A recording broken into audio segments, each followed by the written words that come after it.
Les amis, bonjour à tous. Nous venons d'avoir la clôture mensuelle sur le Bitcoin qui clôture le mois, vous le voyez, à 30 500 dollars. Nous sommes le 1er juillet 2023. Il est 9h20 et je vous propose tout simplement de faire une petite analyse sur le Bitcoin, sur le dollar, sur le Nasdaq, sur l'agenda économique ainsi que sur quelques altcoins, comme d'habitude, triés sur le volet. Il n'a toujours pas cassé la ligne de coup de son énorme rounding bottom. Suite quand même à la cassure de son biseau par le haut, il a fait un rallye d'une vingtaine de pourcents, même plus. Et finalement, vous le voyez, 27%.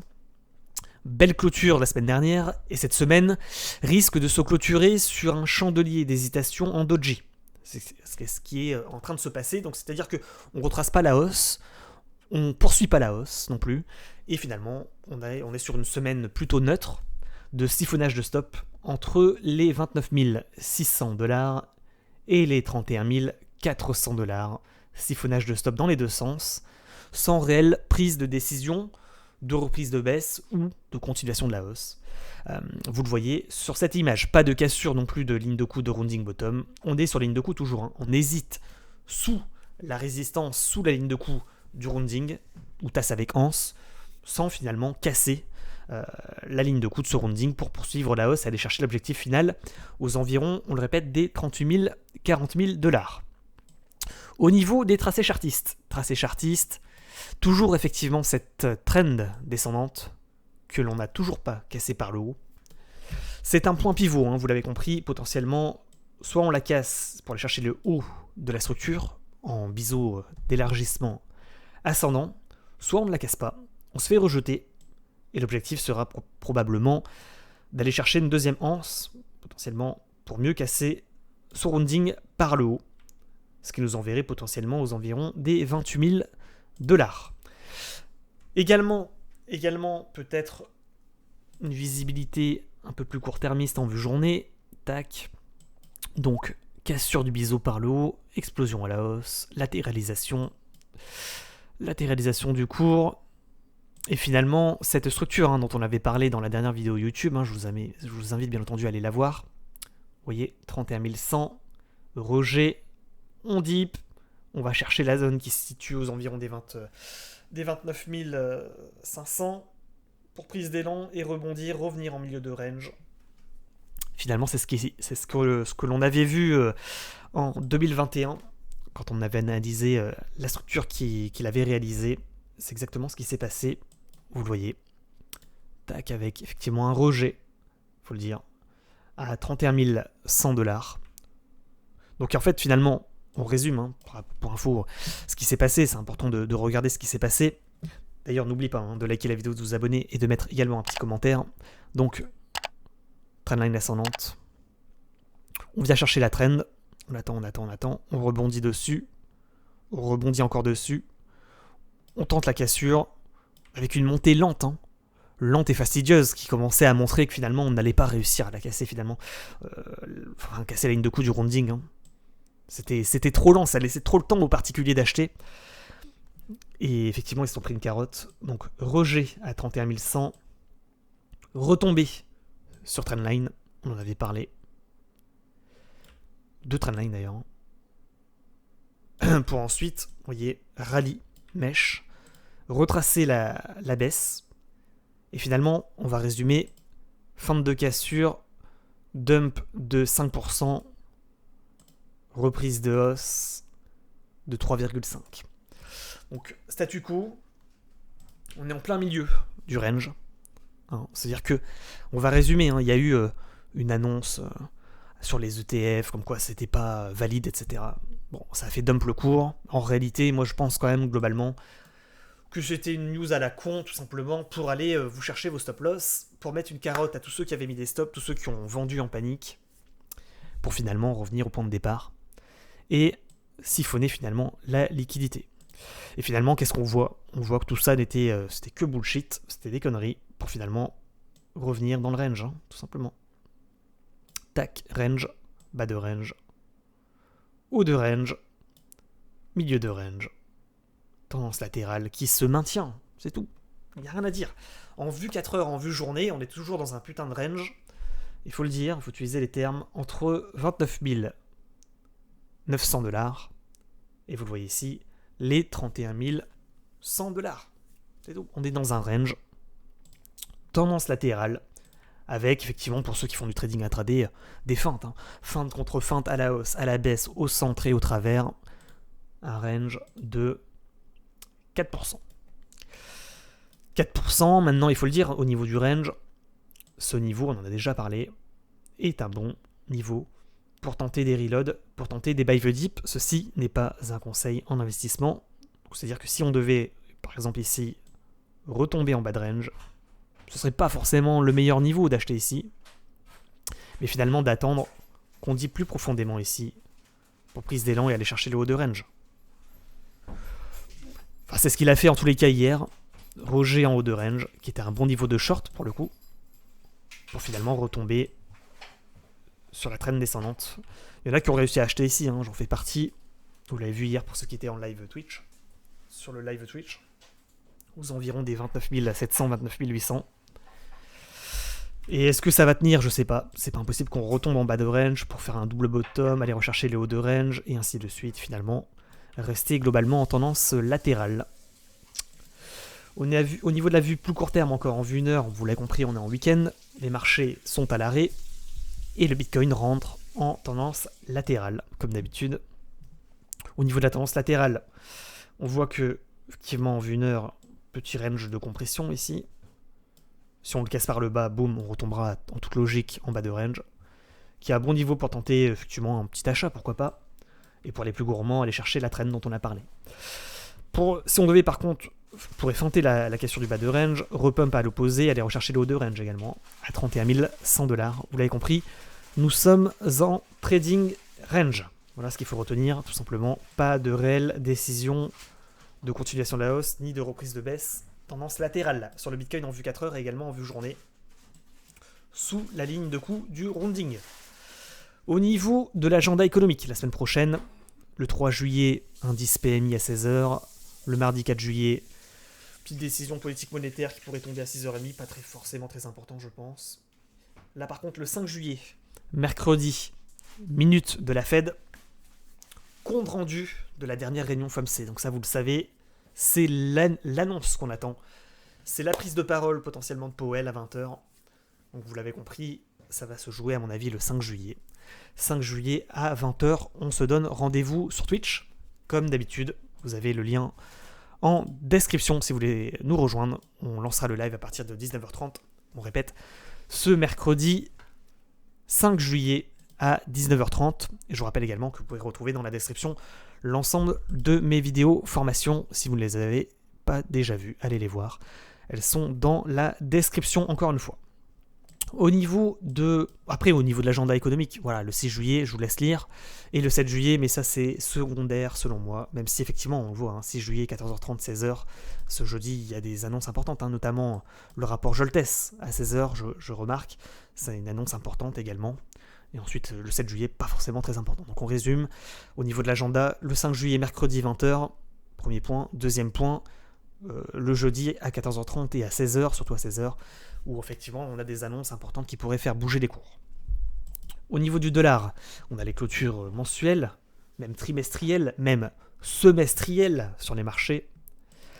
Vous le voyez, range, là je suis en vue trimestrielle.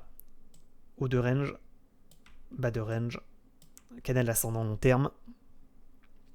Donc rejet en haut de canal, il retrace, il montre quand même un rebond sur l'ex haut de range, pour potentiellement rebondir et soit faire un double, soit prise d'élan pour mieux casser, aller chercher le bas de canal, soit finalement montrer un rebond et aller chercher potentiellement le haut de range, le haut de canal. En vue mensuelle, on voit qu'on fait un temps. Rebond en bas, rebond en haut, en bas, en haut, en bas, en haut. Il va nous faire ça pendant je sais pas combien de temps. Assez fatigant le dollar, de feinter comme ça. Mais tant qu'on n'a pas cassé cette traîne par le haut, il n'y a pas de reprise de hausse sur le dollar à mon avis. Et finalement, ce qu'on remarque surtout, c'est qu'en vue trimestrielle, il marque un beau rebond sur le haut de range sans pour autant le réintégrer. C'est ça que je remarque. Donc pour le moment, la baisse, j'ai envie de dire, ça me nuise.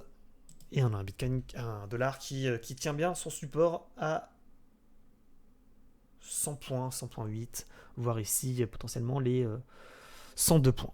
Au niveau du Nasdaq. Toujours ce rounding énorme en vue mensuelle. Au niveau trimestriel, 2 chandeliers trimestriels de hausse consécutifs.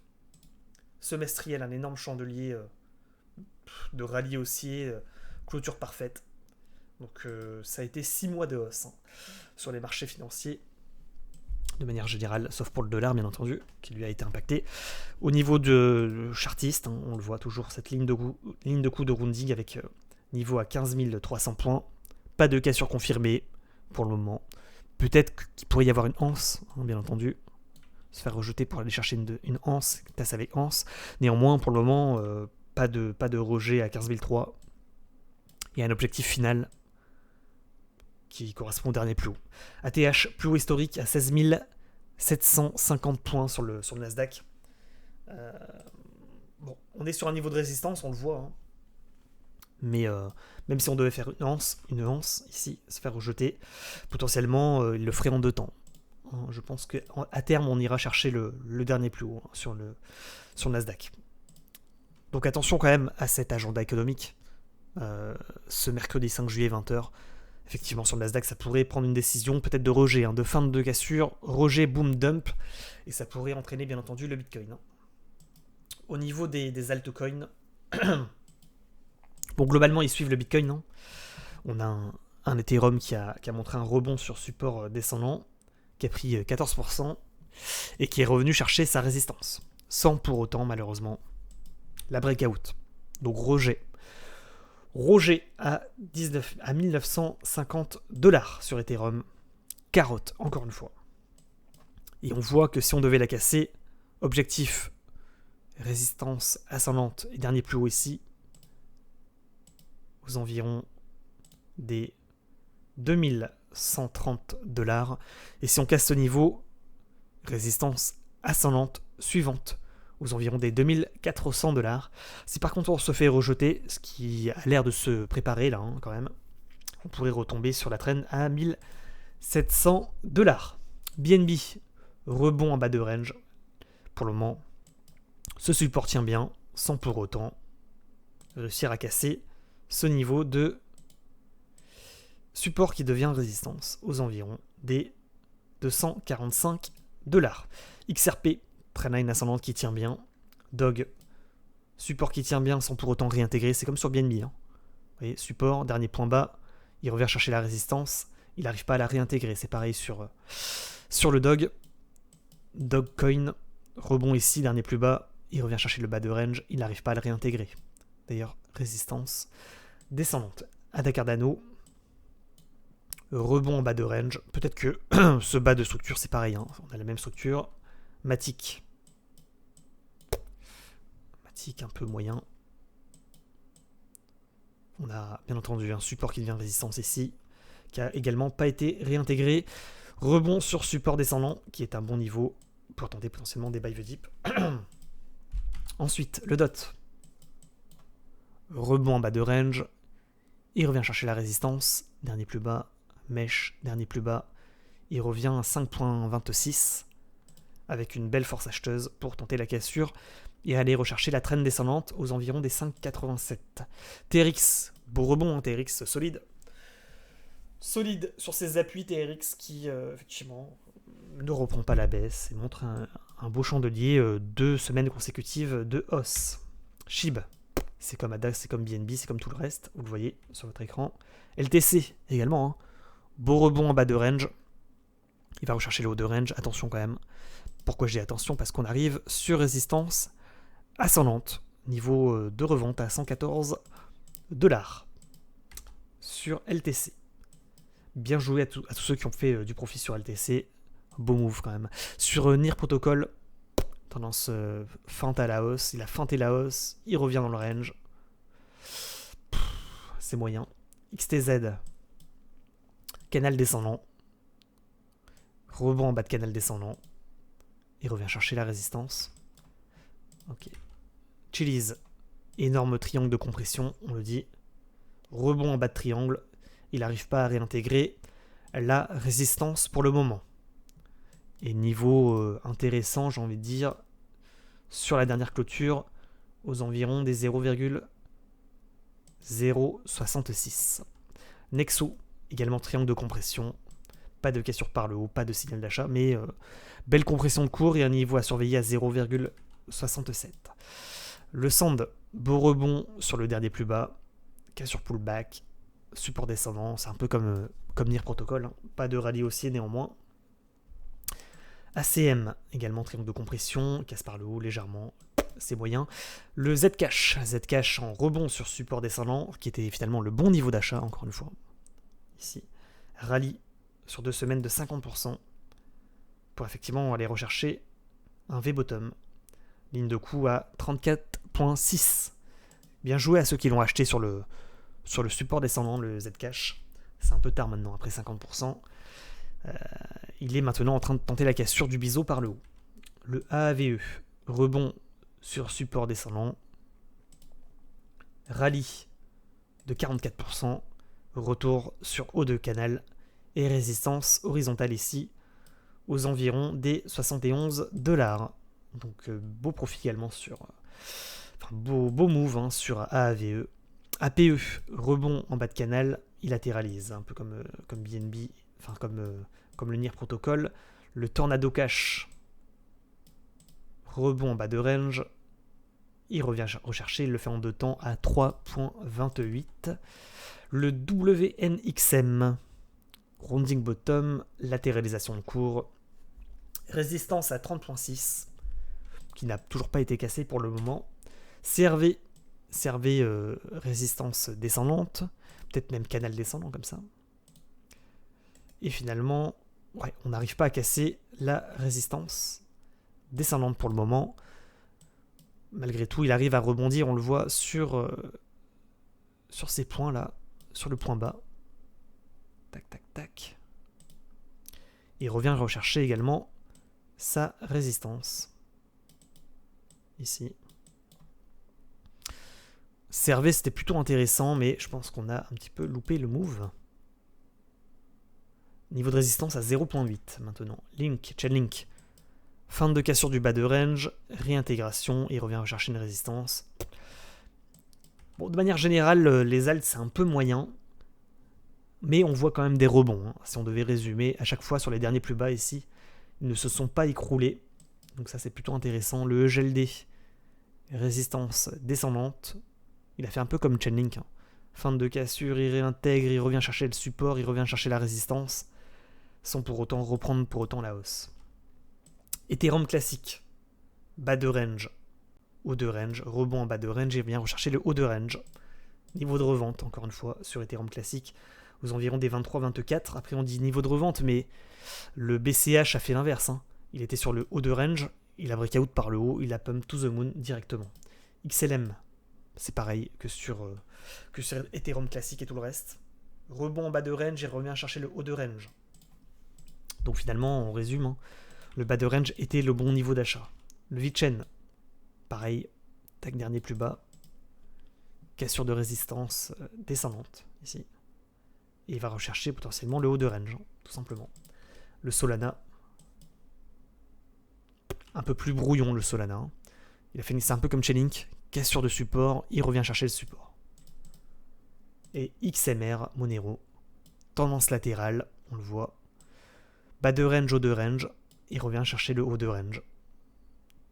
C'est pas une fois qu'on est en haut qu'il faut commencer à espérer, qu'il faut commencer à se dire est-ce qu'il faut acheter. Bien entendu, c'était en bas de range qu'il fallait acheter. Résumé, c'est ça. Hein. Donc ceux qui sont en bas de range, BNB hein, en bas de range, le Dog pas loin du bas de range, mais petit rebond quand même. Déjà, on a loupé à peu près 10%. TRX c'est déjà loupé. Le LTC c'est déjà loupé. Le XTZ, bon, ça va encore. Le Sand, c'est pareil, ça va encore, franchement, pour les retardataires. Le Zcash, c'est trop tard. Le Tornado Cash, bon, c'est risqué, c'est ça le problème, c'est un peu trop risqué, Tornado Cash. Chainlink, c'est trop tard, ça a déjà rebondi de 10%.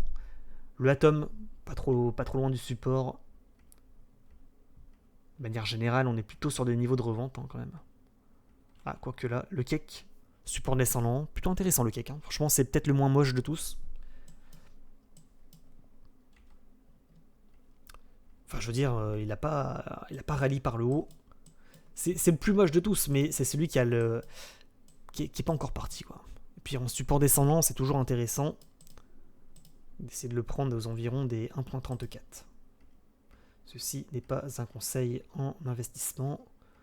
Puis pour le reste, Pundix également. Pundix, ça fait longtemps. Mbox, non. Tac.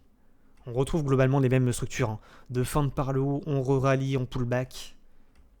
On voit ces derniers chandeliers là qui se répètent sur l'ensemble des alts.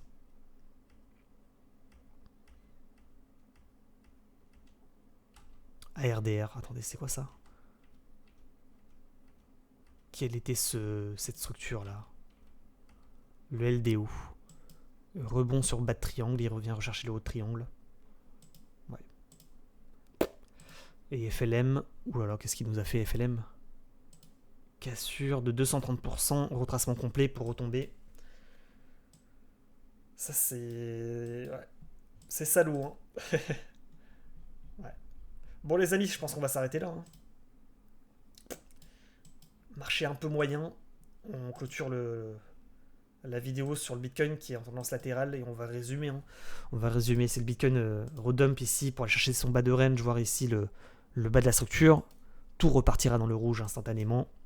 Si au contraire il remonte un rallye pour aller rechercher les 31 100 et le haut de la structure, tout restera globalement dans le vert. Néanmoins, on va répéter que ce soit sur le Bitcoin ou sur toutes les cryptos, le bon niveau pour buy the dip, c'est ce niveau. Le reste, entre les deux, c'est moyen, il n'y a rien globalement à faire, il va vous faire des feintes contre feintes, une fois ça va être vert, une fois ça va être rouge, et globalement il va mettre des feintes à la hausse et à la baisse. Et ce qu'on attend principalement, c'est la minute de la Fed, hein, les minutes de la Fed, compte rendu de la réunion FOMC, le 5 juillet à 20h. On se donne rendez-vous sur Twitch, bien entendu. Les amis, c'est tout pour moi.